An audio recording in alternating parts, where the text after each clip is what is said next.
Hey guys, welcome to my channel. So today I thought I would tackle a century of movies. Now movies have always been a big part of my life, especially back in my youth and when I was a child. Me and my dad, we would really bond over movies. We had favorite types of films. He really loved science fiction. He read a lot of science fiction books.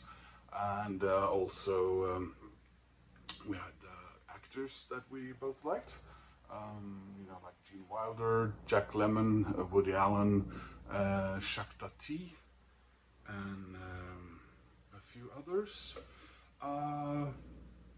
Speaking of science fiction, he did take me to see a very important science fiction film as the consolation prize, because I was angry that he had seen I think it was Superman the movie without me in Switzerland.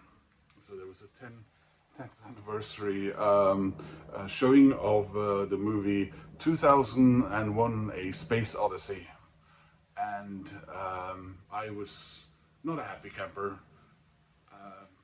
because I was 7 years old and I was not happy. That whole traveling into the monolith and the acid and tripping and no. So anyway, I thought I would tackle a century of movies starting from the 1920s and show my favorite movie from each decade. Now there will be some honorable mentions, quite a few actually. I have a hard time making up my mind. Also, the first problem that shows up is the 1920s. Now, I want to show movies that I actually own and like. Now, the problem with the 1920s is that I don't actually have any movies from the 1920s here. I do have a couple down in Denmark where my LASERDISC collection is. And there's my favorite movies from the 1920s, and my favorite movie from the 1920s is The Kid by Charlie Chaplin. That is such a tearjerker and just a wonderful, piece of storytelling. So we move to the 1930s. Right. So my favorite films from that decade. I have them all lying here, so hopefully we'll be able to do this. So, I don't have a ton of films from the 1920s, 30s, sorry. And I had picked one out. There it is. Sorry. Honorable mention 1. Laurel and Hardy, Blockheads. So basically Stan is left to guard a World War I trench. All the other soldiers run off and fight an enemy, and he follows orders to a point, and he stays in that trench for the next 20 years. And then he's introduced to the modern world, and Laurel's terrible wife, if I remember correctly. They were married to very nice people, were they? Next one, Stagecoach, one of the classic John Ford films. These are my favorite Blu-rays and DVDs, by the way, the Criterion collection. Yeah, so just a wonderful piece of Americana there. Almost number 1, Snow White and the Seven Dwarfs. It is, of course, a piece of cinematic history, and if I can talk directly to whoever is running Disney at the moment, who of course won't see this, but will you please just stop? Don't mess with this. Leave it alone. I think you know what I mean. My favorite film of the 1930s is inside this box. It's a Criterion collection of Raymond Bernard's Eclipse. It's an Eclipse series. There are 2 movies here. his version of Les Miserables, but this is a film that I watched at film college in Denmark when I went there. Our wonderful film history teacher Marc Lefanu had a French class where we watched and talked about French cinema, and this is the movie Le Croix de Bois, the wooden crosses or the forest of crosses. So this is an anti-war movie. It's from 1932. It really shows the horror of the First World War, and this movie is paramount in showing the French psyche when World War II started. They did not want another war. World War I was still a fresh wound in their hearts and minds, and this movie is certainly a testament to that. If you have a chance to watch Le Croix de Bois, Wooden Crosses by Raymond Bernard. That's it. Now, this is already taking long. 1940s. I don't really have that many 1940s films here because a lot of the ones I have are musicals, and I have them on LASERDISC because I used to collect those. My dad and I really loved watching musicals, so I don't have any of those here. But a film my father took me to see when I was little, and it was shown again, and that I love to this day, and I think is just a masterpiece, is Disney's Fantasia. It's just a remarkable movement, colors, working alongside the classical music. He did a sort of a follow-up with the then contemporary music, but this is obviously something else. So moving to the 1950s,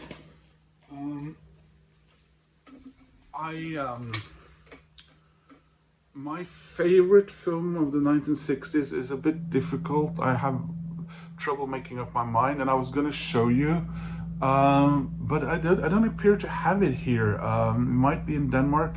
I'm pretty sure I had it on DVD, and that was The Fortune Cookie, which is a Billy Wilder movie starring Jack Lemmon, Walter Matthau. But seeing as I didn't have that lying around, here's another absolute favorite of mine, and this will have to be my favorite of the 1950s in this video, and that's The 7-Year Itch with Marilyn Monroe, Tom Ewell. It's one of those movies that mostly takes place in one apartment. I love those. Now, the 1960s, I would have gone maybe for The Odd Couple, but I've seen it a bit too many times. One of my favorites is The Producers. Mel Brooks, of course. Wonderful, funny movie. But my favorite of the 1960s is The Apartment, starring Jack Lemmon, Fred MacMurray, of course, Shirley MacLaine.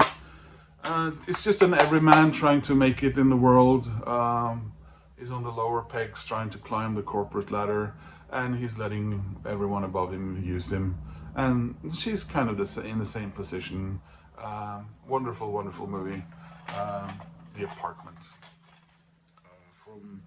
From 1960, isn't it? Yeah, it is from 1960. So, moving on to the 1970s. A few more favorites here.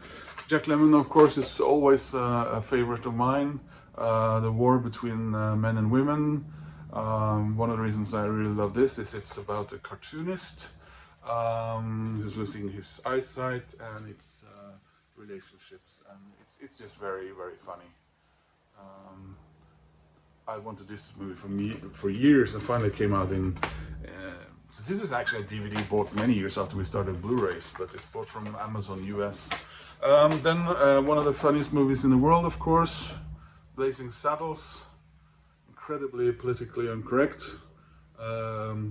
When they sing, I have no taste for champagne, and the foreman goes, no, we want you to sing Camp Down Ladies, sing this song, and then the boss comes around and says, what the hell are you people doing? And of course, the very sophisticated farting scene. Beans and farts. In the 70s, of course, my favorite filmmaker maybe of all time is this man, Woody Allen. This poster from Bananas is as old as me, and it's Jack Davis drawing. He's one of my favorite cartoonists from magazine. This is one of my dearest objects. It's rolled, it's never folded. It's from 1971. I'm from 1971, so there you go. Runner-up, played again, Sam. Woody Allen tackles Casablanca. I was gonna include Casablanca in my 1940s, but I forgot I had it. It's lying right next to me, but I didn't. So yeah, of course, Casablanca. This is, by the way, is a beautiful set. This is really funny, and if you like vinyl and you want to see the funniest handling of a vinyl record ever filmed, check this one out. Not directed by Woody, by the way. It was after a play, and it's him and Diane Keaton for the first time. Then, of course, Annie Hall. Wonderful, wonderful film. Oscars, everything, you know. Only reason it's not on my #1 list is because of sorry about this. It's because of Manhattan.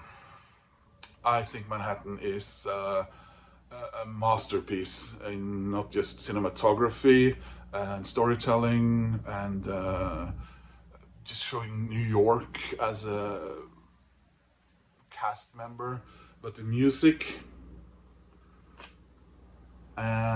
is just, you know, Rhapsody in Blue, wonderful, wonderful.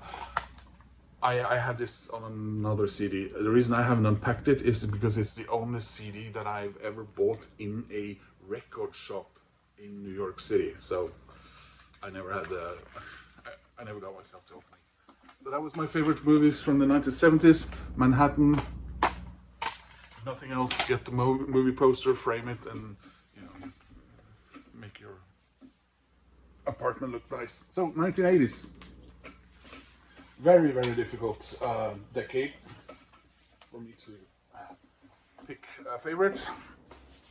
Movies was almost everything in my life at that stage. So here are some examples. Heathers, the wonderful Christian Slater. He was my big hero. I really loved him. Winona Ryder, of course. A nasty film, but fun as, you know. It's the one that introduced the sit and swirl thing, sit and spin, sorry. I cannot not mention Chevy Chase. I love the man, and this is his best movie, Fletch. A bit of social realism, Do the Right Thing. Also a wonderful film.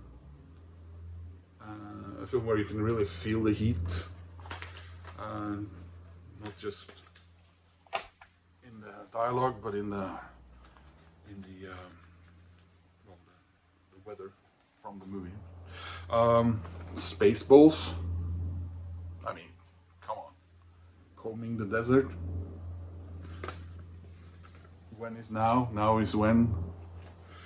I love Alan Alda. I have the complete MASH series on DVD. And I think this is probably the most wonderful film he was ever in. New Life with Anne Margaret, Hal Linden, Veronica Hamill, and Mary Kay Place. Check it out, wonderful film. The Terminator. I mean, that's a that's a monolith in film history. But my favorite film of the 1980s is Back to the Future, and I mean the first one. I like the other two too, but I have them in a collector's box, as you can see here. Michael J. Fox. Well, just everything. 1990s. Terry Gilliam is a favorite of mine. I love Monty Python and I love his animation, but I love his movies even more. And I think probably this is my favorite film of his, The Fisher King. Wonderful film, Robin Williams, Jeff Bridges. This is a Criterion collection, so that's why the cover might look a little weird. If you remember the film, was it Mercedes? Was it Ruel? Won an Oscar for Best Supporting Actress in this. Again, Terry Gilliam, 12 Monkeys, based on a French short film. Brad Pitt, I've probably never seen more insane in anything he's ever made. John Cusack, probably also one of my absolute favorite actors of all time. Gross Point Blank with Minnie Driver, best soundtrack ever. Emancipation. Favorite of the 90s as well, and probably maybe my favorite animated film of all time, Ghost in the Shell. Love this much more than Akira. Animation is also better in my opinion. Singles. I'm of the grunge generation, and this is like the, I don't know, the film bible of that movement. Thelma and Louise. Can't get away from that. Harrowing, beautiful film. Seven, David Fincher. What a tour de force. I mean, you're gonna, if you haven't seen it, you'll be gutted at the end there. Couple of more 90s films, and then my favorite. This one is very high up. La Femme Nikita, sorry, remade in the US with yeah, that's not Bridget Fonda. Terminator 2. I mean, how do you follow up Terminator? Well, apparently you do it with this. Amazing, amazing film. Well, they should just have stopped after that. Finish, no more. Unforgiven. These days, I loved westerns when I was a kid, but I never really. But this one. LA Confidential. Just everything is just smashing in this film. My favorite movie of the 1990s, True Romance. I love this film so much. I love it so much I even wrote a poem about Christian Slater. So, the 2000s.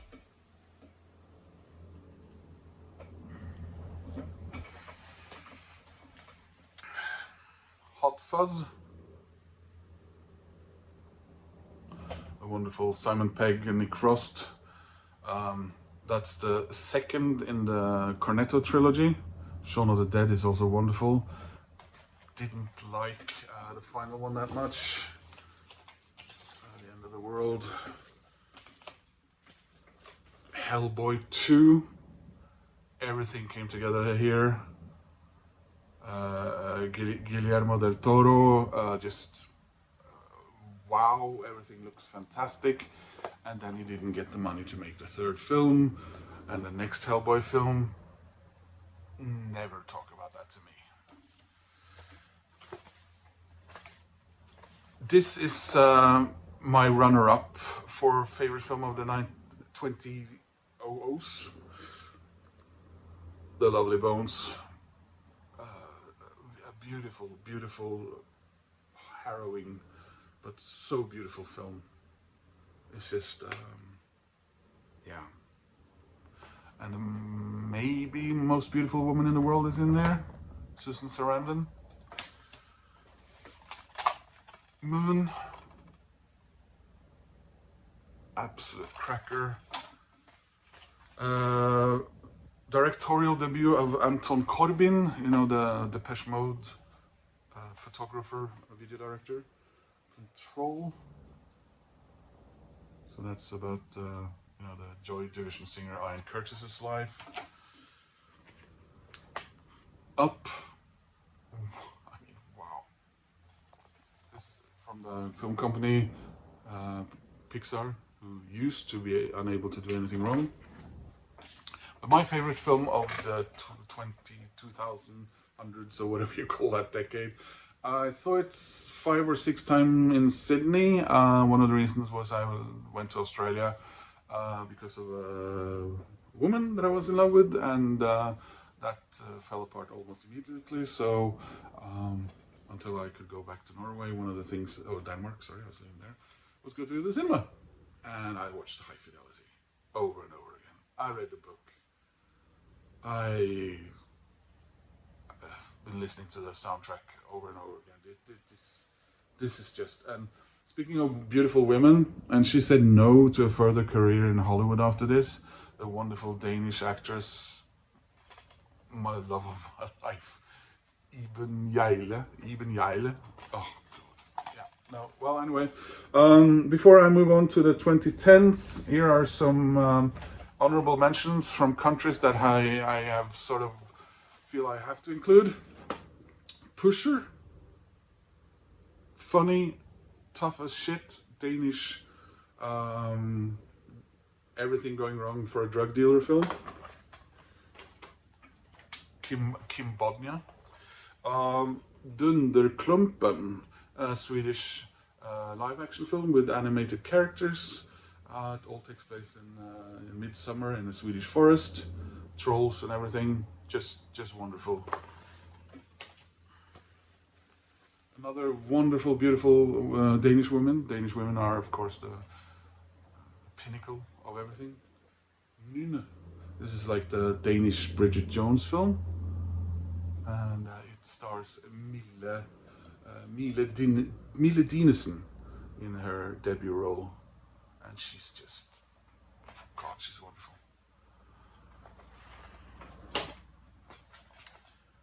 Brastoff, British film about a coal mining town's brass band.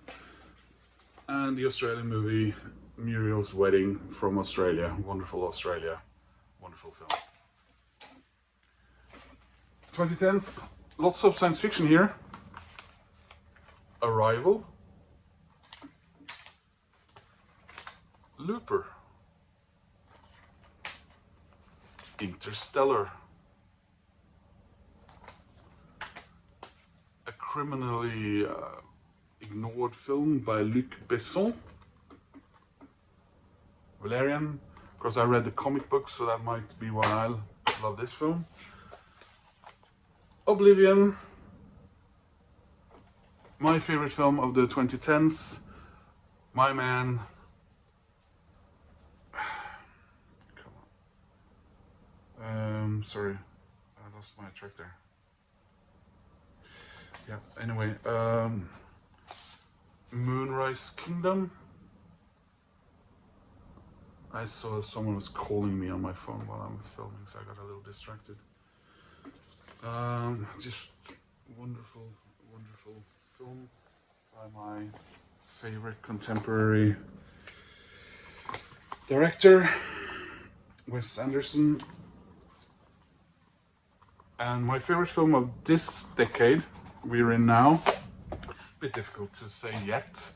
I may have seen my favorite already, but I don't own it yet because I saw it in the movies 2 weeks ago. Wes Anderson's Asteroid City. But I just want to mention 3 films I really liked so far this decade. Minions, Ghostbusters Afterlife, and finally The King of Staten Island. So that was 100 years. I hope you got some inspiration to see some movies, and you got a little look into my brain as far as my favorite films are concerned. Thanks for watching. Please click like and subscribe, and I'll talk to you and see you later in another video. Bye!